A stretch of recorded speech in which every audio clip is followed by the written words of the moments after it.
Hello, everyone, and depending on where you're listening in from, I'd like to say good morning, good afternoon, and good evening to all of our viewers today. Apologies for the delay here, but on behalf of the Green Sports Alliance, I'm happy to welcome our members, partners, and fans to our second webinar this month of October with a fireside chat on realizing regenerative communities through sport.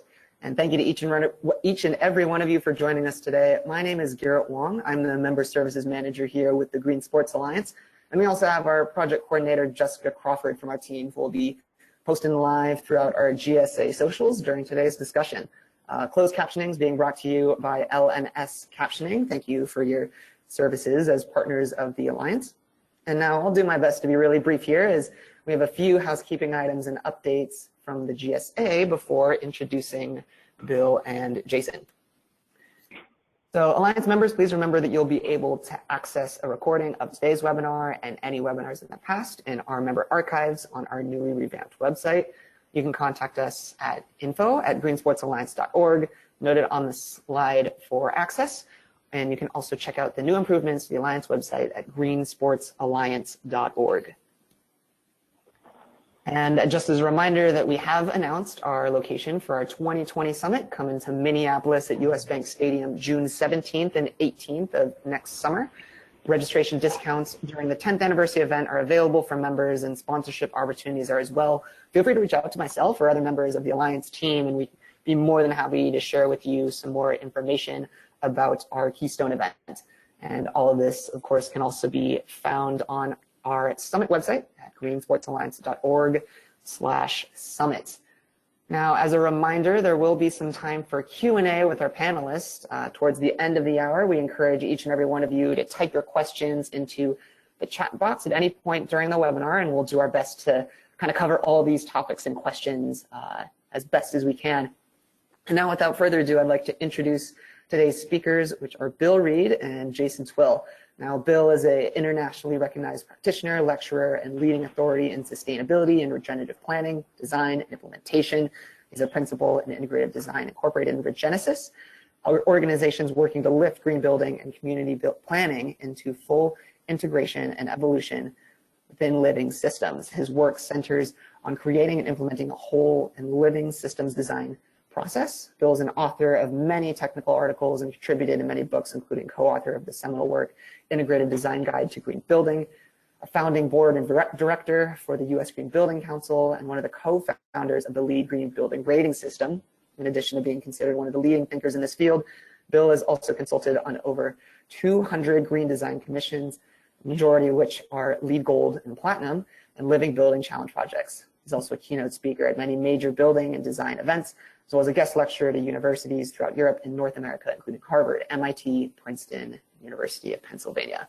Now, Jason Twill is co-founder and founding chair of the Green Sports Alliance. With a career spanning over 18 years in sustainable property development, Jason has been at the forefront of built environment transportation. Recently appointed an innovation fellow at the University of Technology, Sydney, Jason leads research in sustainable urbanism, housing affordability, and green building economics.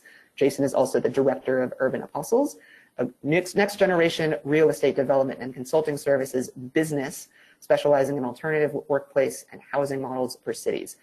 His work focuses on the intersection of the sharing economy and the art of city making, and he's the co-founder of the International Living Future Institute and originator of the Economics of Change project.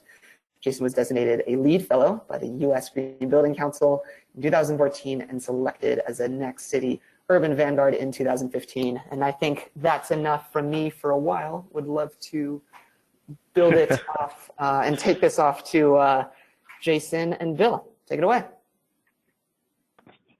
Hey, all. Thanks, Garrett. Hey, everybody. This is Jason. Hey, buddy. It's so nice to hear your resume be spoken about like that. It's amazing. I love having the opportunity to chat with you, Bill. And good afternoon, good evening, good morning to everyone else. Yeah. And I recognize this is kind of an odd hour for a webinar, but I'm calling it from Sydney, Australia. So I thank everybody for accommodating my early morning start here. Before I begin, I do want to acknowledge the traditional custodians of the land where I'm speaking from today, which are the Gadigal people of the Eora Nation, and recognize their elders past and present, and also recognize First Nations people across the world and thank them for their continuing connection to culture, community, land, sea, and sky. and pay my respects to elders past and present. With that, I thought I'd give some kind of just context before I jump into this fireside chat with Bill. And it's summertime here, so I don't have a fire roaring here, but you guys might over on your side of the world. And can you want to go to the next slide, Garrett? I'm going to kind of repeat a little bit about what I presented at the summit in Philadelphia this year, where Bill also keynoted, which was a great summit this year. And just kind of reflect that we're coming up in February on 10 years since the start of the Green Sports Alliance. And kind of the mindset when we started was very focused on providing support, peer-to-peer support and technical support to venue operators across North America. I'm really focusing on energy waste, water, mobility. A few years in, we kind of just really took on food. But when I think back at the genesis of when we started this, the big idea was really how do you get to the hearts and minds of billions of sports fans to really create a cultural and conscious shift towards a regenerative world, which is really the challenge we have right now. I think everyone on this call recognizes the kind of dire situation that we're all in right now, given climate change, social inequity, water scarcity, biodiversity loss, and everything else. And I've been very lucky to have met Bill in Seattle in 2008 after a Living Future meeting that we had. And Bill has been a really close friend and mentor to me, and kind of looked over me for the last 10 years as I've kind of had my own challenges as a practitioner in the built environment and really trying to transcend where we are and where we need to get to.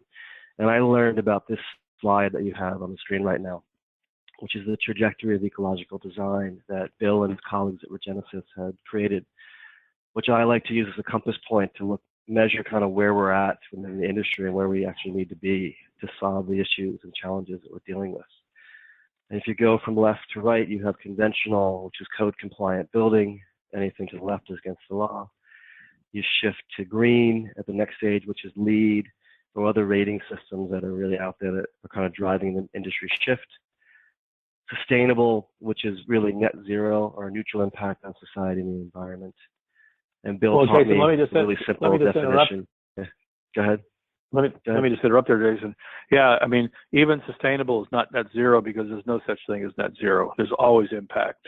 There's just maybe for energy use. So sustainability as we conceive it today is really impossible. Zero is impossible. Just wanted to, you can push back on that, but that's a perspective. Why don't you finish? Worth holding. Why don't you finish explaining the slide and kind of just explain what is regenerative development? Sure. So I think there is some confusion out there in the marketplace because the word regeneration now is being used in lots of different ways. But let's distinguish between restoration and regeneration because they're not the same thing. We talk about regenerating an ecosystem, and that's a very good use of the word. It's not improper. But the important thing about regeneration is that it's generative and it's rebirthing. The re is really important. You're rebirthing a new generation. Restorative is you're bringing back something to its ecological functions, its self-organizing capability for evolutionary function, like a wetland or a forest. But regeneration means you're rebirthing your relationship with it as life evolves, which means it's not a one-time event. It goes on forever. So it's a way of participating with evolution, which is, I'll just give you the punchline, sustainability is nothing else but about staying in the game of evolution. Okay, I'll stop there, Jason, before I go on too long. Well, I like that. I always try to kind of broke it and simplify it more like what Ginny and Ben used to say is life creating conditions conducive to life, and we're not really participating in that. We're not doing sustainability, so to speak. And I think it's important that even getting sustainable is not going to be enough right now. There's a lot of discussion about how do we reverse the issues that we're dealing with at the speed and scale and magnitude of the problems we're dealing with around climate change. And if I think back 10, 15 years ago, Bill, when we would use the word regeneration or regenerative, we'd be looked at like wackos, I remember. And we had to really stick to this restorative paradigm where we're just kind of like repairing habitat, restoring threatened species or improving human health systems, whatever it might be. But, why don't you talk about you're a pioneer, right? You've been doing this stuff with Genesis for 20-something years and really pioneered the space around regenerative development. And in your journey, I think it's really hopeful to the audience here that what was the wacko comments 15 years ago is now all of a sudden a mainstream topic that even the highest levels of government want to know about. So maybe kind of share your journey up to what's happening right now at the Commonwealth Initiative. Oh, sure. Well, you can actually speak more to that since you were at just the most recent meeting, but I will speak to the genesis of the actually evolution of thinking is that the idea of regeneration has been around actually since the Church of England in 400 years ago, when regeneration was used as a word for repentance. Now, don't shirk back on me here. Don't shrink back. Repentance does not mean, in its true meaning of the word, to stop sinning or stop being bad. Repentance, at the root of the word, is repenser, which means to remind, to rethink. That's the meaning of repentance, to actually rethink your way of being. And regeneration was used as a synonym for repentance. So what we're really talking about with regeneration is how to rethink our way of being on the planet. And that's not something that humans are actually very comfortable with, because we want to actually externalize everything. Jason, I want you to change your life. I don't want to change mine, right? I want you other people to do all the hard work. I don't really want to change so much. So this is not necessarily a comfortable message for people, because ultimately regeneration requires us to change who we are in order to change our relationships with people. So that's a tough one. And I remember one of my early clients in this business in early 2000 said to me, and I'm going to quote him, "My minister doesn't get away with saying the shit you say, Bill. You're fired." And and by the way, we were hired back a year later, and we continued doing multiple projects for this developer. But it takes that kind of thinking over a long period of time to realize, oh, maybe I do have to actually change who I am. So the nature of this work has now gotten to the point where even 5 years ago with a new client, big developer in Canada, we were able to say, this work is about changing who we are as individuals and as a culture in order to change our relationship to the world. And we also say to them now, this will take about 3 to 5 years of practice before you really internalize this. And in the past, people they'd walk away. They'd say, you're crazy, or, this isn't what we signed up for. Now people say, yeah, you're right. There's no such thing as a change management weekend. This is a fundamental change in who we are. And I realize I'm probably loading it up to the point where I'm scaring you. So Jason, quickly rescue me here. Well, I just think it's great that, it's the industry is caught up, right? The industry is hungry for going beyond green or going beyond sustainable. And if you want to go to the next slide, Gary, I'll just kind of frame some context around why it's so important that we go beyond a neutral impact or sustainable. And that has to do with this notion of ecological overshoot, in which some brilliant scientists back in the day, including Danilo Meadows and Club of Rome, one of my favorite people in history, really identified a point in time where humans were over-consuming the resources of our planet, where we're now in 2018, Ecological Overshoot Day happens earlier every year. So last year it started on August 1st. I think this year was July 19th or something like that, meaning every day after that date, we're consuming another planet's worth of resources, which I think scientists would say that we don't have.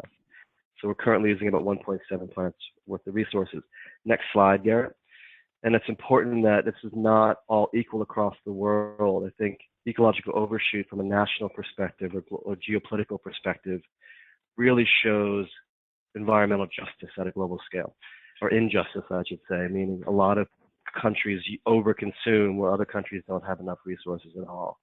And if you click another slide, it just shows within North America, which is kind of the area the Green Sports Alliance operates in, we hit that date in March 15th in the United States and March 18th in Canada, respectively, meaning every day after those dates, North America was over-consuming another planet for its resources.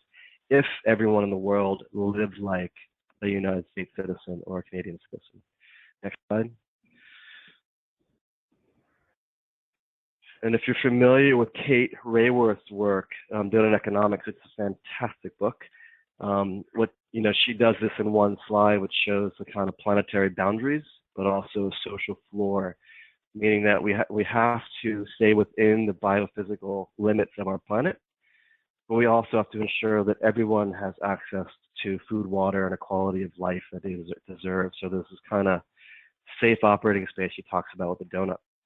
Now, all that said, Kate and I were just in, so Bill and his colleagues at Regenesis have been doing this for so long that they've had so many presentations, it's permeated in the industry, and it's kind of filtered its way into the high levels of government, to the point where in 2016, the Commonwealth, which is the kind of, let's say the United Nations for the Commonwealth countries across the world, hosted a convening called Regenerative Development to Reverse Global Warming. Meaning if we're on the other side of sustainable, or we're regenerating, we're actually reversing the issues that are happening around us. And it's becoming now a political agenda to do so. And Bill and his colleagues have done a great job of kind of holding this space. Commonwealth nations are, the 53 member states represent 2.4 billion people on the planet. So it's a great leverage point. And I was just there a couple weeks ago for a meeting at Marlborough House, and they're really taking hold of this idea and really looking at policies across the Commonwealth countries. So that's been a huge shift. Now, I want to shift that conversation into our space. Many of the people on the call are involved in sports, and why this kind of arena of sports is so important to this topic. For the past 3 years, we've kind of seeded this idea of regenerative development at the summit and shown some of these slides to kind of get some thinking. I know people in the sports industry are really hungry for this topic and are really interested in seeing how sports teams can kind of move beyond. But most importantly, I want to talk to you, Bill, about how you see this work unfolding within a sports venue, a team, and importantly, the fan base within all these communities across North America. All right. That's a question. So, all right, yeah. Glad to give some perspective. And actually, before I do that, I want to caution us about looking at over-consuming resources. That is a problem for sure. And one of the most effective things we can do is dematerialize our lifestyle, because that affects, but it's not directly about resources. It's about how the extraction of resources and the shipping of resources affect living systems. So if we just leave it at resources, it becomes pretty human absorbed, anthropocentric, if you will. It's all about protecting our resources and protecting human life. Yes, we certainly know that's about, we're the ones screwing it up, and we're the ones that need to activate it. So for sure, it's anthropocentric.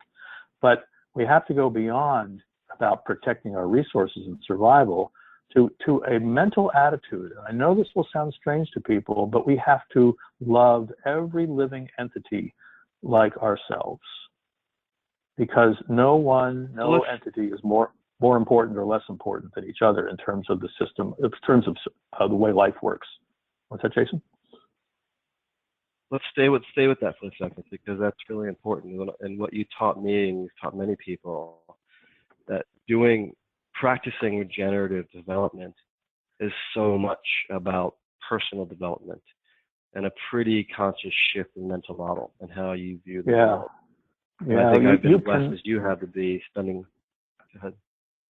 No, I'm sorry. I just want to underline that. You cannot practice regenerative development. You cannot develop in a regenerative way. You cannot regenerate life unless you are redeveloping and evolving yourself. If you think it's about everything else, everybody else has to do, it's actually not participating. It's actually expecting gifts to be given to you. We have to actually change our relationship, how we care for things, our attitude towards things, and frankly, our love for other life. So that happens inside. I like Katia Laszlo. She says sustainability is an inside job, but that's only part of it. So let me go a little further. Is that why the Commonwealth work is so important, and any work on a building project or a sports team, is that it takes what we call 3 lines of work to be complete. We have to be actually working on ourselves, because if I'm a jerk, and some people certainly accuse me of that, but if I'm a jerk, I'm not going to be very effective in working with a team or an organization. And we know that from sports teams too. If you got a real prima donna, the team doesn't work very well. And then if the team doesn't work well, then we actually, or let's call it an organization or a company or an NGO, doesn't work well, then the effect they're able to have on the world doesn't work well. And so you need actually to understand what effect are we having on the world, and who do we as an organization, a team need to be, and then who do I need to be. So self-actualization, group actualization, and system actualization are necessary to work on all at the same time. We're good at sometimes, self-help books, Tony Robbins, landmark courses. It's all about me, right? Proving who I am. And then we have organizational development and team psychology and all that. But we don't know how to quite work on participating in the system on an equal basis with every other living entity. So this is where sports teams come in. Should I go here, Jason? I don't think it's a huge jump. I don't think it's a huge jump, because you have player development, coaching, you have this culture of wanting to impact the community positively. So take us in there. Yeah. So I like to think about Phil Jackson and the Lakers, and what was the Chicago team, the Bulls, I guess. I'm not sorry, I'm showing my sports ignorance. But anyway, Michael Jordan and crew. So Phil Jackson was coaching from no, that's from Patriots. So but Phil Jackson was coaching from an individual development basis, Zen Buddhism, making sure that the teammates, members of each team, could actually center on themselves and be relaxed and in the zone. Now, somebody like Bill Belichick, I'm not suggesting he's an angel here, but he certainly coaches a team in a way that the team dominates the discussion. You are not special as an individual. It is the team, and you can move and rotate and be replaced. It's the team as a whole system that actually makes the Patriots work. Now, the question is, what is the role of a team in its community? Certainly we win and lose, and we offer competition, but in Europe and South Africa and South America, the football teams, the soccer teams are club sports, and the community is really engaged in the teams. In North America, they're more of a franchise, and it's a business, and we trade and sell players like they're widgets in a machine and pay lots of money for them. And if we don't win, we don't make money. But in fact, other teams who are part of their community actually make money anyway, because they're ingrained in the community, and they're doing other things than just trying to win. There's a more whole systems approach. So I think that there's a real opportunity in North America, just to jump to a punchline, for sports teams to actually really begin to have great effect, because people love sports, to begin to influence the community to think more deeply about their role in their community, in their ecosystem. All right, I'll let you. I'm beyond my expertise here, Jason, so you can take over. Yeah, but I agree. It's why we had that vision when we started this 10 years ago. It's an incredible space to work in, because it's benign politically, and you have, the famous statistic that one of our founders, Alan Hirschfeld, should always say, is like 83% of people pay attention to sports, and like 17% pay attention to science. So we have to meet people where they're at. And one of the big issues we've always faced is communication. How do you frame these issues in a way that really gets to the hearts and minds of the masses? Different than the environmental movement's been framed for the past 30 years, because it really hasn't moved where it needed to move to. And less about apocalyptic futures, but a very hopeful future, and that we can do this. It's mustering, the masses the same way that they responded to World War II, right? It's that kind of same mentality. We're all in this together. We all have to do this to win, And it's really hard with this kind of nebulous thing of climate change, even though we're being impacted physically more and more every year. But in this world of Instagram influencers and social media distractions, it's how do you really laser focus communications and leverage the brand and influence of a sports team to impact their audience sets in a very different way. That's been a topic we've been talking about for years, but maybe, go ahead. I want to, so just a thought for the first time occurred to me here, Jason, as you were speaking. And I want to answer that question, but in a way that I think what I'm perceiving is that I think one of the problems with the environmental movement is we're asking people to step up to the way we see the world. You and I, or anybody else who's interested in the environmental, this is what we need to do. And everybody's different. Everybody has a different niche. Everybody has a unique essence or, personality. And what the world needs is everybody to step into what they know to be right and good, not what we think to be right and good. And if we all do that and actually are encouraged to practice from our strengths, not be told what to do, but actually practice and work together in service of something larger, I'm thinking that that's what you're doing with teammates on a sports team. Every teammate has a different role to play. And if we could roll that out in a community, what's your role in your neighborhood, in your community, in your watershed? That actually might be an interesting energizer. What do you think? I'm just throwing that out there for discussion. Yeah, I think it's, getting the fans to participate in the stewardship and the generation of the community, I think is key. And I think there's bits and pieces of that happening across North America. And we've seen it happen with the Yankees and kind of with the amazing work they've been doing with lighting and bringing that into the inner city school system and improving school atmosphere for kids while reducing energy.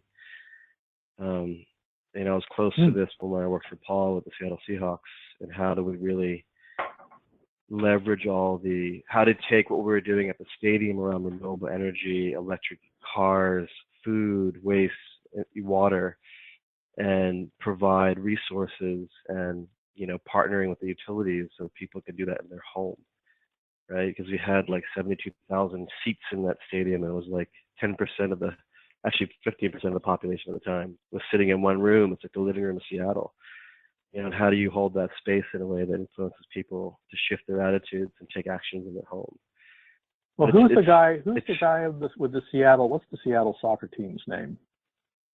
He was speaking at the Green Sports Alliance this summer. The Sounders? Yeah. Now they were doing an interesting habitat restoration with the fans. I don't know how that's carried on, but I guess they got a lot of people out. Maybe you know more about that program, but I was inspired by hearing it. Yep. So but the point of this is that sport teams have a way to leverage and magnify and build a much larger field, if you will, of activity than just the stadium, and frankly, sports teams generally know how to inspire people.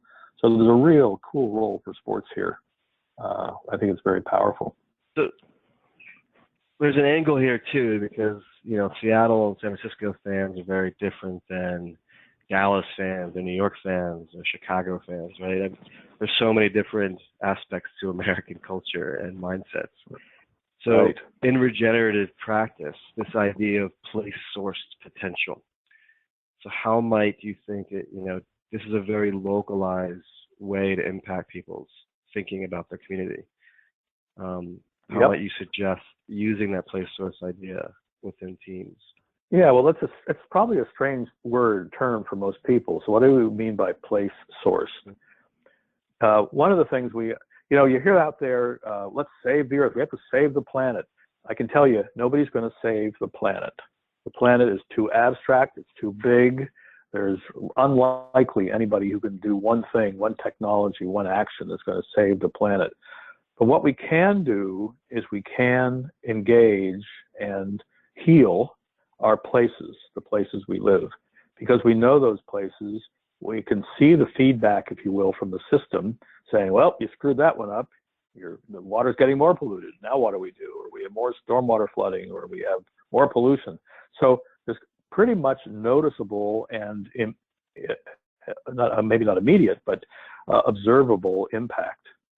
And that's important because, and Eleanor Ostrom, the Nobel laureate in 2009, proved that the tragedy of the commons, and I don't know if you all know what the tragedy of the commons is, but I'll quickly describe that, is that the commons, the air and the oceans and the fish in the oceans, they're common to everybody, and no one has a right to own any of them. But let's say that a gigantic fishing fleet goes out and scoops up all the fish in the ocean. That's a tragedy of the commons because they're free. Nobody's keeping track of them, not paying for them. So one country, one group of people, one corporation can actually destroy the resources for the rest of the planet. And that's the tragedy of the commons. But in place, in a city, community, a watershed, something that you can see and feel and drive to, if nothing else, drive within, you actually can see that impact, and people react and actually change laws to prevent it from happening. What we need to be doing is working in city by city around the world. And there's only 4,000, I think it's 4,200 cities larger than 100,000 people on this planet. If we got 3.5%, I think that's a tipping point percentage that I've heard anyway, 3.5% of those cities to actually change their relationship to the place they live, we would actually create a field day of cascading benefit around the planet. So we actually can save the planet if we save our places, is the punchline that I'm trying to, the point that I'm trying to make. I'll stop there. That's great. Can you go to the next slide, Garrett? Next slide. Keep going. Go to the signpost one. I think it's great. It is this kind of new localism, but it's also this notion that it's never really been about climate change. It's always been about, next slide, human change. And it's in us to make this change, every single one of us. And I always challenge people that, have a sign that say we're killing the planet. We're not, we're killing ourselves. The planet's been here. It's an arrogant comment to make by somebody because the planet's been around for several billions of years. We've only been around for 195,000 of those years. So the planet's going to be fine without us.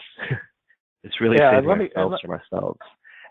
And let me add to that it's not just about solving climate change. You can't solve climate change without addressing all the other issues. Let's image this.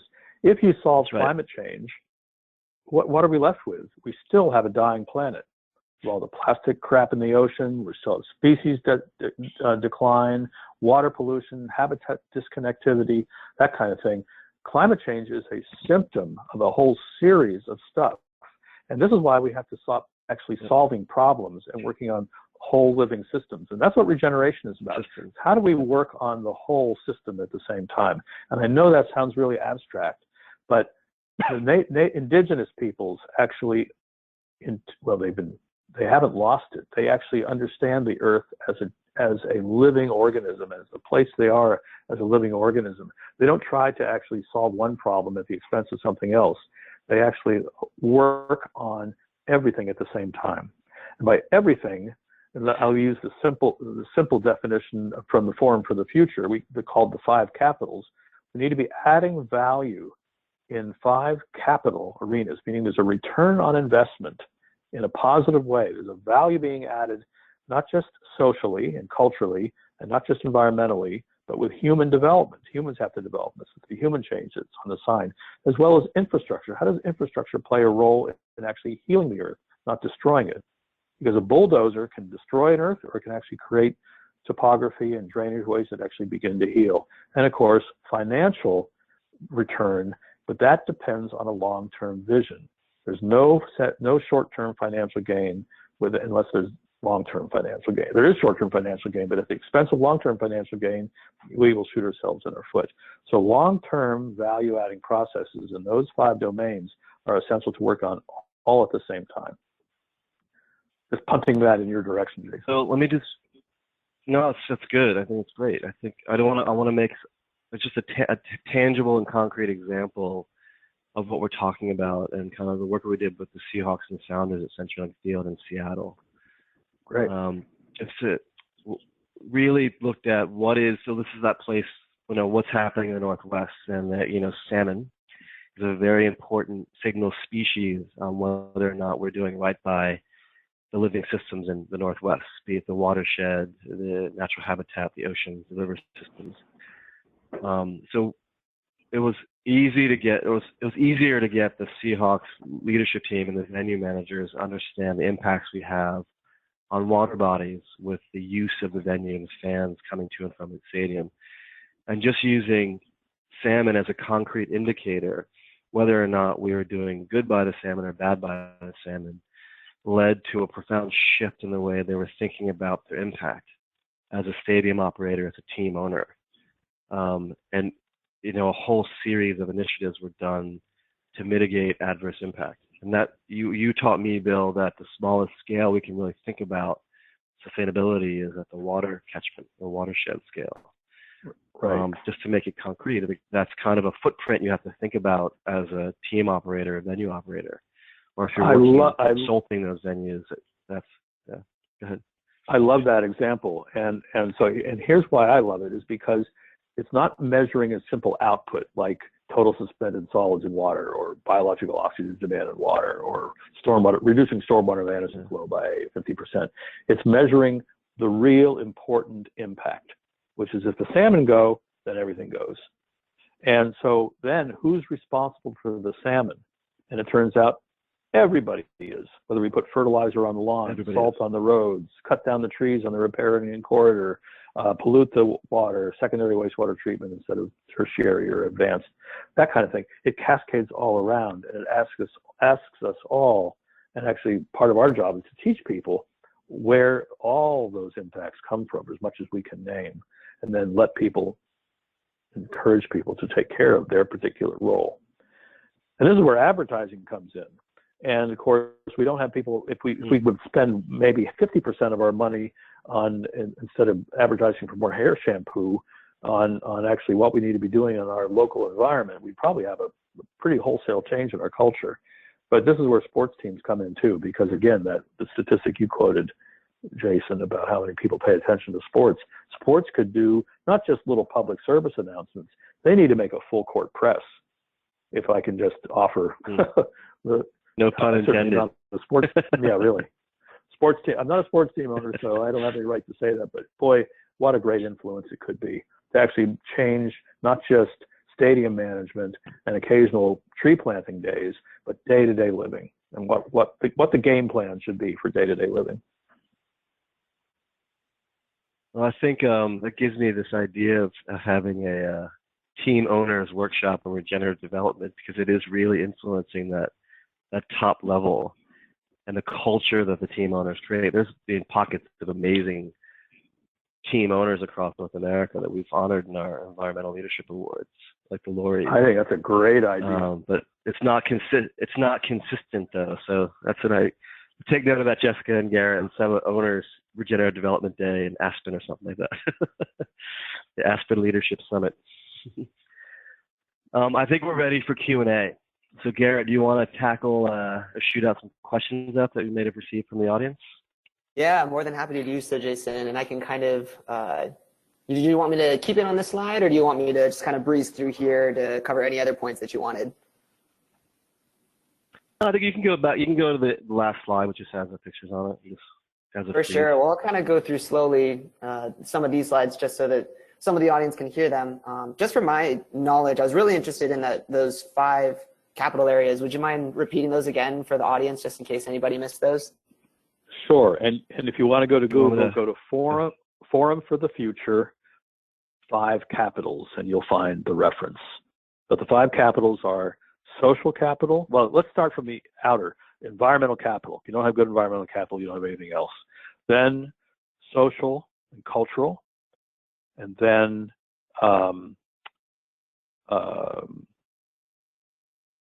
human development, and then infrastructure and financial. Gotcha. Appreciate that. One piece that I think it's kind of going back to the one of the earlier stages as we were kind of jumping in here, and specifically for Bill, you had mentioned that sustainability as we see it isn't really zero. But then thinking back to these net zero goals, these zero waste goals, are these sustainability goals and metrics and things that we're putting in place, do those need to be kind of turned on their heads, and what can our organizations do to change that? Yeah, well, zero is important. Don't get me wrong. Striving for reducing damage is significant. However, it's not just about reducing damage, it's how we participate in the reversing of the damage. And so unless we are actually proactively learning the way life wants to work in the place, just the simple formula of reducing the damage is insufficient. Does that help? Yeah, absolutely. So you build a building that's net zero positive, even more PV panels generating energy than the building is using. Okay, that's great. But meanwhile, you've carved out a chunk of woods to build the building, more than likely, and so you've destroyed a whole mycelium network, and as well as habitat. Can you really make up for that? So I'm at the point now where we can afford to no longer lose anything, even the bad ecological systems. We're so desperate for natural systems to be connected again. Now that's a blanket statement that I would never have supported in the past, but we're in trouble. So there's no such thing as mitigating anymore. Yeah, what are your thoughts? I'd also add, Garrett, that I just think every place needs a different response. Every place has a different living system that we have to pay attention to. It has a different flora and fauna response we have to have, a different cultural context we have to address. And this is where I'm really lucky because I get to spend a lot of my time with First Peoples of Australia, the Aboriginal people, and they go back at least 80,000 years. And the way they inhabited Australia was drastically different from the Northeast, South, and West, based on living within the biological constraints and opportunities within their locale. We tend to kind of take lead and just stamp it across the entire country. But the example in Seattle of using salmon, which has a cultural identity and an ecological relevance to that region, it's really important that you have this really localized place-based response to dealing with these issues. Some areas might have abundance in water, some might be constrained. Some might have abundance in food, some might be constrained. But you have to really think about this from what I'll say a bioregional context. It's really important that we start to look at bioregions as the scale we work within to ensure that we're creating a safe future for all life. Yeah, and then even further down, of course, it's place, which is a smaller, because each place is quite different. Each neighborhood can be quite different. And now that brings up the idea of net positive water. What does net positive mean in Santa Fe, New Mexico versus Seattle, Washington? It's an entirely different thing, pointing out that the idea that place is really important. Absolutely. And one question that kind of came in too is talking about this regenerative leadership, right? You're talking about these sports teams and organizations that have this captivated audience, as Jason mentioned, just how many individuals globally and nationwide are tuning in to their local teams on this spectrum. And as these, roles and perspectives on the team are different, as they are within the communities, as we're talking about, you brought up the example, Jason, of both the Seattle Sounders and the Seattle community with the Salmon, and the New York Yankees and what they're doing within lighting for the school systems in the area. Do you think specifically those are the end-all solutions, or where do you see still the potential for these sports teams to be more regenerative in that sense? I think let's use the UN Sports and Climate Action, right? That sees the attention of a few owners and leaders within the industry. For them to deliver on this target of a 1.5 degree economy, let's say, where we're at, that is a whole systems approach. They have to really look at very specific to where their venue or where they play, where they operate, how to partner with government, how to have a voice within government to ensure there's subsidies and policies to support the nation shifting towards climate neutrality or climate positive outcomes.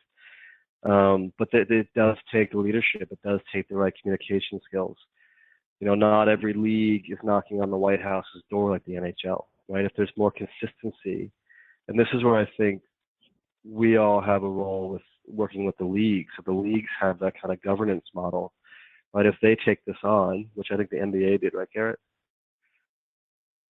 Did the NBA sign on to the UN Sports and Climate? Yeah, yes. good. So the leagues, if they all are on board, and they together represent. I mean, the beauty about it is like they're voters, right? Like all these billions of fans are voters, and it's influence that can really be a good outcome for the future of North America, Canada, and America, and U.S. But it really takes that skilled leadership, and what we always say is the mental model, the mindset shift of those leaders that changes the culture of an organization. And you'll see it happen time and time again in different industries, but it takes a kind of a new way of thinking that permeates the culture of an organization. Bill, why don't you share one of your stories where you've had that success? Remember the one you got fired and got rehired? That happens a lot. So happens a lot. Well, it used to anyway. People are more accepting these days. We wear that as a badge of honor because people, actually, we were fired from probably about 7 projects, and we were rehired within a year on 6 of them. The other project had a county council that disbanded. So people actually think about this stuff, and they realize, oh, maybe we do have to really shift things. So there's a story here. Should I use the Chile story? Because I think that's teed up in these slides, is it not? Yeah, it is. It is. So you go up to the aerial view, Garrett. Go up like 3 slides. Yeah, there. Yeah, so we were asked to, this is down in Viña del Mar, Chile, and we were asked to work on a 4.5 million square foot mixed-use development on this old oil tank farm. And the reason we were hired is that 25 activist communities, 25 activist groups, all were fighting this developer, called the developer the enemy in quotation marks. And so the developer said, you know, they heard that natural systems, in that slide about harmonizing systems. In fact, if that's there, I think it's worth really sharing if we have time. Go up 1 slide. It is. Yeah, that one. So this I think is the most important shift of attitude that will heal the planet. It will actually heal the planet because it will heal human relationships. Is that all life can be seen as and this is a 4,000-year-old Sufi framework. All life can be seen as an activating force and a restraining or receiving force. So you want to build a building, that's your activating force. And then what gets in the way? Well, budget and NIMBYism and gravity and mobility, etc. But somehow, or else we can say that the activating force is a Republican and the restraining force is a Democrat. And if we're lucky, we get to compromise. We actually give up a little. I lose a little, you lose a little, and we compromise and we go merrily on our way because each of us feels so magnanimous that the other gave up something and we gave up something that we kind of agree to disagree. And that goes on for about 3 years until we realize that was a stupid idea. That didn't work at all. So compromise actually is, I like to say, is a slower way to die. Because you compromise once, then you compromise on that, then you compromise on that, and you drive yourself right into the ground. So compromise is actually a word that I think needs to be excised out of our language. And our political system, of course, is based on that. Win or lose, the law profession, win or lose. It's a fundamental issue here. Nature does not work that way. Nature harmonizes, and it harmonizes around potential. So if you can anthropomorphize nature, nature's not saying, that was a broad deal when Hurricane Katrina came through. I'm going to go nurse my wounds for a few weeks and maybe I'll get back to work. Nope. Straight ahead, pioneering species work their way up the bank, begin to get mid-level species and build higher level species. And begin to fill the niches that are available.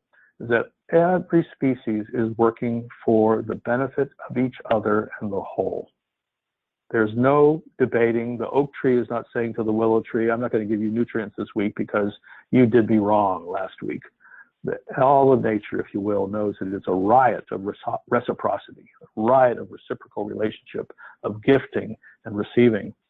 And so nature, what we've found is that when we work in communities and work on potential, meaning what the future state can look like, the problems actually that a community has actually disappear. They literally dissolve, dis-solve. So let's go to the slide now, the next one. And so we were hired because of this slide, and we get hired a lot because of this idea of harmonizing. The developer says, wow, if you can harmonize, you're worth 15 years worth of lawyers. So this group gave us 2 months to actually begin to work with the activist groups. And this is the way this city used to look. It was one of the great garden cities of the world. And over about a 30, 35-year period, let's go to the next slide, the city turned into this. And it's a dying city now. You drive in the city in 5 minutes and you know you're in a dying city. Let's go to the next slide, please. Guess it's not, nope. Don't know what happened there. So anyway, that slide basically showed a bunch of dead trees. The estuary was filled, turned into a parking lot. The architecture was destroyed. The streetscapes, the infrastructure was destroyed. The cars are choking the lanes in the city. And anyway, people said, you know, we don't want more developers. Developers have screwed the city. What we did is we pointed out to them that the developers haven't screwed the city at all. Yes, they have, but you allowed them to build. But let's say, let's work on the developers as a way to, but if you actually work on trying to attack the developers, you're not attacking, you're not addressing the real issue, which is the health of the city as a whole. So why don't we all work together in service of the health of this larger system? I do wish we had the slide there. Anybody, are we still on, folks? Yeah, we are. It was 2 slides above. Yeah. Okay. Anyway, so yeah, Jason, you want to interrupt? Want to interject something? Well, let's just say we only have a couple minutes left. But no, it's 2 slides above. It was for the view of the waste treatment plant in the industrial area that you're referring to. Well, it doesn't. It was I only had 2 slides from that. Oh, I thought you had more. Okay. Well, the point of this is that we help the activist groups understand that if they worked together in service of the health of the whole city, habitat connectivity, mobility, and actually they reinforced one another instead of working in silos of independent activity, they could be much more effective. And it took them a year of meeting together every 6 weeks before somebody said, you know, if you do this, we don't have to do that. And they started sharing resources. And in fact, the executive director of the town said, who didn't want to talk to us, called up a client and he said, Ricardo, I don't know what you guys are doing, but count us in. This is the first time the city's been able to dream in 30 years. So the point of this is that you can help people see the potential of what's possible. You can bring people together, getting out of their silos and working together in service of the whole place. It's very powerful and very effective. I'll stop there. Can I add to the question you're talking about leadership as well? And it's important to recognize that, yeah, while the idea of having all the owners in a room and doing direct influence with them on this topic is great, we usually never get that opportunity. I'm assuming a lot of people, almost everyone on this call, would consider themselves a change agent. We don't always have access to those leaders or key decision makers. And a lot of times those decision makers don't have the same view of what we're dealing with right now, what we're talking about on this call. So the notion of indirect influence is really important. In my journey in Seattle, it took me nearly 6 years to really, chip away at the fabric of the organizational structure and culture of my firm. But when it flipped the entire organization, and all this investment and energy and focus went into the environment and ocean. So it was really great. But it takes a lot of time. We don't always have that direct access to the owners or the leaders. And it's, I think, important to call out that there is training for this work, and I've gone through it years ago and continue to do it now. It's almost like a 12-step program for sustainability practitioners, right? There is the regenerative practitioner course that Bill and his colleagues at Regenesis teach, and there's groups all over North America, all over the world. So I work with two groups in New Zealand and Australia, and you go through a training exercise that you become a regenerative practitioner that helps you do this work within your organization. It helps you influence those outcomes within your organization. but it's ongoing work. It's not like you just go to get trained and you're done. We continue to have calls every month with people in my locale here in Australia or New Zealand. I'm continuing on the phone with Bill. So it is kind of this personal and group development work happening all over the world. So I encourage everyone to Google Regenesis Institute for Regenerative Practice and sign up for one of the courses because they're fantastic. And it kind of teaches you this way of thinking and practicing. Thanks, Jason. Absolutely. Well, this was great, guys. I know we could continue this conversation for hours on end, but it looks like we're coming to the end of our scheduled time today. Any last words from Jason or Bill before we close for the evening? Oh, I hope we haven't left you with too befuddled. The point of this is that it is a change of heart and a change of understanding of our relationship with life that actually allows for a sustainable condition. So to say you can't have sustainability without regeneration. I don't mind the word sustainable. I know a lot of people have problems with that, but sustainability requires a regenerative relationship with all life. That's my final thought. Which our First Nations people intuitively know. Yep. We're just unlearning the Western way of looking at the world. But yeah, I thank you guys for asking us to do this. I was really appreciative to hear you this morning, Bill. And thanks everyone for joining us, and for Garrett and Jessica and the Brain Sports team for asking us to do this. It's really a pleasure. Thank you, guys. Everyone enjoys their evening and afternoon. Yes, absolutely. And thank you for everyone for tuning in today, and for Bill and Jason for you both providing your leadership and perspective on this topic of regenerative communities. We'll be back in the upcoming weeks and months with more webinars and content for you all. But with that, we can sign off for now. Thanks, guys. Thank you, Garrett. Bye, Jason. See you all.